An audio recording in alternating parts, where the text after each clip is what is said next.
J-Star Victory vs. Plus, a new fighting game brought to us by the lovely people at Bandai Namco. So, what is this game? It is essentially Jump Superstars. It is a fighting game featuring several characters from several Shōnen Jump manga.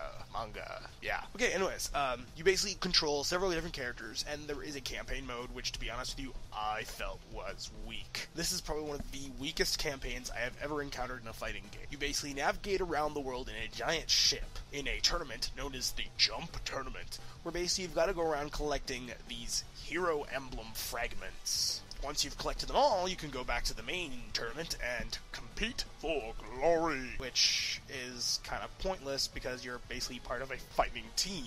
So it's like, this is stupid. It is a terribly written campaign, and it is nice to see how the characters interact with one another during the campaign, but at the same time, it does feel like it's just dragging it out. It would have been better if they had just done one campaign that focused on all of them, but there is a series of campaigns. It's not just one, it's multiple campaigns for all the major teams in the campaign. And the thing is, you'll get to certain points where you'll follow those characters briefly in the campaign, so it kind of defeats the purpose of them even having a campaign. If, for example, I'm doing Ichigo's campaign, and then all of a sudden I'm playing as Naruto, that kind of defeats the purpose.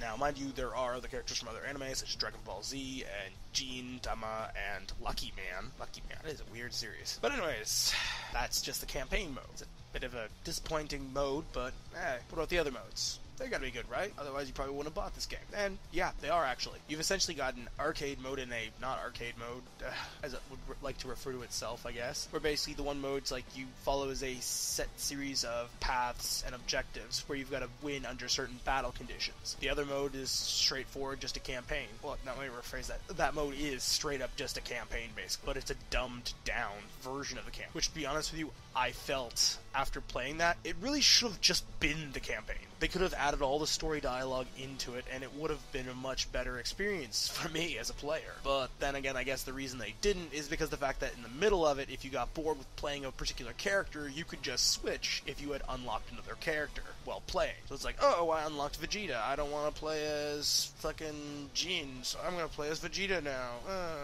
Or whatever. So there's that going for it. But you've also got other characters that are playable. So who's to say you don't want to play as that character? But then there's also characters that are not playable at all. These are support characters. The support characters range from several different animes.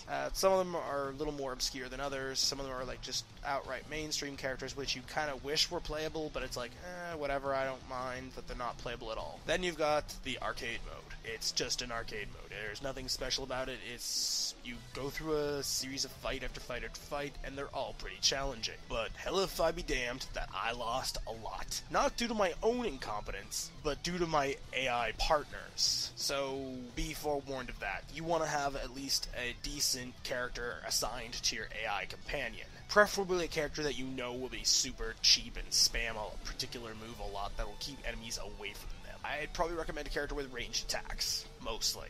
Okay, and moving on to the next. Versus mode, or free battle. Basically, you go against other players and you fight. Now, the online mode, I am a little disappointed with. Now, when I first started up the game, I was waiting almost half an hour to even get into a fucking match in this game. Yeah, that's right. Half an hour. And then when I finally did get in, I almost won the match. Well, actually, no, I was winning the match.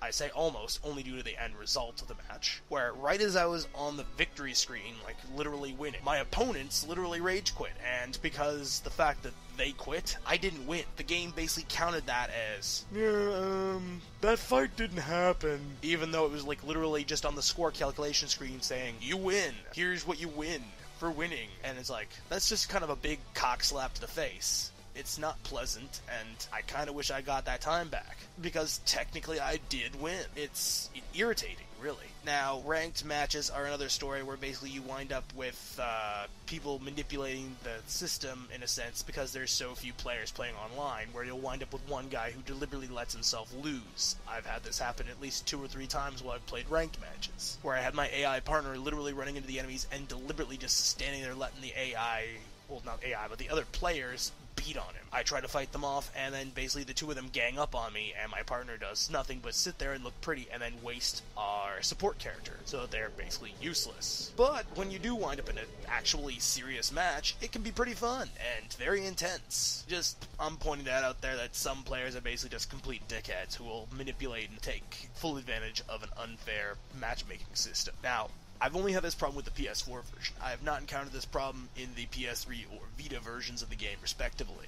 And before you ask, the arcade mode is essentially an exclusive feature of the North American version of the game. You will not find this in the original Japanese version of the game. Now, mind you, I have played both versions, and there is no real difference between the two at all that I can tell, except for the fact that the text has been literally just translated to English. There is no English voice acting in the game whatsoever. So keep that in mind if you want to be able to play this game in English, and you didn't want to read. So, yeah. With that being said, I give the game a 5 out of 10. It's not perfect, it's a terrible campaign and a terrible online multiplayer experience, at least on the PS4 version, due to several problems with the online matchmaking. But all in all, it's a solid local multiplayer experience, it's a solid single-player experience against the AI. The arcade mode is a nice addition that was not available in the original Japanese version. And the campaign mode can be good at certain points, but it takes too long for it to get good. So with that being said, that's really all I can give it, is a 5 out of 10. Until next time, this is Timothy, signing off.